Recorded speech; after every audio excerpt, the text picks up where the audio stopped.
এই ভিডিওটার দিকে লক্ষ্য করুন। রোনালদো তার সতীর্থদের কিছু বলছেন, কিন্তু কি বলছেন? রোনালদো বলছেন, বিশ্বাস রাখো, জয় আমাদেরই হবে, আমরা নতুন করে গল্প লিখব। নেশনস লিগের ফাইনালে স্পেনের বিপক্ষে সতীর্থদের মনোবল বাড়াতেই ক্রিস্টিয়ানো রোনালদো কথা বলেন। রোনালদো শুধু একজন খেলোয়াড় নন, রোনালদো একজন লিডার, রোনালদো একজন অলিখিত ম্যানেজার।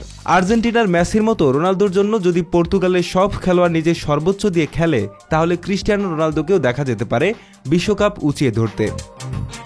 একটু পিছনে ফিরে যাই, তখন 2016 ইউরো ফাইনাল চলছে। একদিকে গ্রিজম্যান, পল পগবা, পায়েত্রা, অন্যদিকে ক্রিস্টিয়ানো রোনালদো, পেপে, সিলভারা। টান টান উত্তেজনার এই ম্যাচে নির্ধারিত সময় শেষ হয় গোলশূন্য ড্র নিয়ে মাঠ ছাড়ে দুই দল। মাঠে গড়ায় অতিরিক্ত সময়ের খেলা, কিন্তু ক্রুশাল মোমেন্টে ইনজুরিতে পড়েন পর্তুগাল তারকা ক্রিস্টিয়ানো রোনালদো। খেলা চলছে অতিরিক্ত সময়ে, দলের মেইন ম্যান ইনজুরিতে এমত অবস্থায় প্রায় মনোবল হারানো অবস্থানে পর্তুগাল। কিন্তু পায়ে ব্যান্ডেজ বেঁধে কোচের সাথে দাঁড়ায় এক ফুটবলার, যার মাঠের বাইরে থেকে নেতৃত্বে আবারও লড়াই করতে থাকে পর্তুগাল। সেই ফুটবলার আর কেউ নন, তিনি হলেন ক্রিস্টিয়ানো রোনালদো। ইনজুরি নিয়ে মাঠ ছাড়লেও দলের প্রয়োজনে দেশের জন্য কোচের সাথে দাঁড়িয়ে সতীর্থদের নির্দেশনা দিতে থাকে রোনালদো, যার ফলে ফ্রান্সের রক্ষণভাগে আক্রমণ পাল্টা আক্রমণে 109তম মিনিটে এদেরের একমাত্র গোলে ইউরো জয় করে পর্তুগাল এবং রোনালদো জিতেন তার প্রথম ইন্টারন্যাশনাল ট্রফি। 2024-25 নেশনস লিগের ফাইনালে মুখোমুখি হয় স্পেন ও পর্তুগাল। জুভিমেন্ডি ও ওয়ারজাবালের গোলে 2-1 লিড নিয়ে প্রথমার্ধের বিপরীতে যান স্পেন।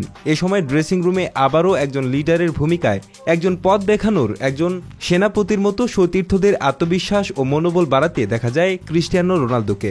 বয়স 40, অথচ এখনও ছুটে চলেন, বিচরণ করেন 90 গজের মাঠে থেকে মাঠের বাইরে ড্রেসিং রুমে। স্পেনের বিপক্ষে পিছিয়ে পড়েও রোনালদো গোলে কামব্যাক করে পর্তুগাল। 2016 ইউরোর মতো আবারও ইনজুরিতে মাঠ ছাড়েন ক্রিস্টিয়ানো রোনালদো। কিন্তু এবার পার্থক্য শুধু রোনালদো বিশ্বাস করেন তার সতীর্থরা দলের জন্য, দেশের জন্য নিজেদের উজাড় করতে পারবেন। কেননা এর পিছনের কারণ, এর পিছনের অনুপ্রেরণা যে স্বয়ং তিনি। লিওনেল মেসির আর্জেন্টিনাকে নিয়ে 2014 বিশ্বকাপ থেকে পরপর কয়েকবার কোপা ফাইনালে খুব কাছে গিয়েও শিরোপার দেখা না পাওয়ার অন্যতম কারণ ছিল ফুটবল একজনের খেলা নয়। কিন্তু কাতার বিশ্বকাপের আগে দেখা যায় এক মেসির জন্য নিজেদের উজাড় করে দিচ্ছে আর্জেন্টিনার অন্যান্য খেলোয়াড়রা। মাঠে প্রতিপক্ষে মেসিকে ফাউল করলে কিংবা বাজে ট্যাকেল করলে দৌড়ে এসে প্রোটেক্ট করছে ডি পল, পারদেস, এনজোরা, যার ফলে কাতার বিশ্বকাপে দেখা যায় এক মেসির জন্য পুরো দলের ডেডিকেশন, প্যাশন, আর মেসির জন্য জয়ের আকাঙ্ক্ষা।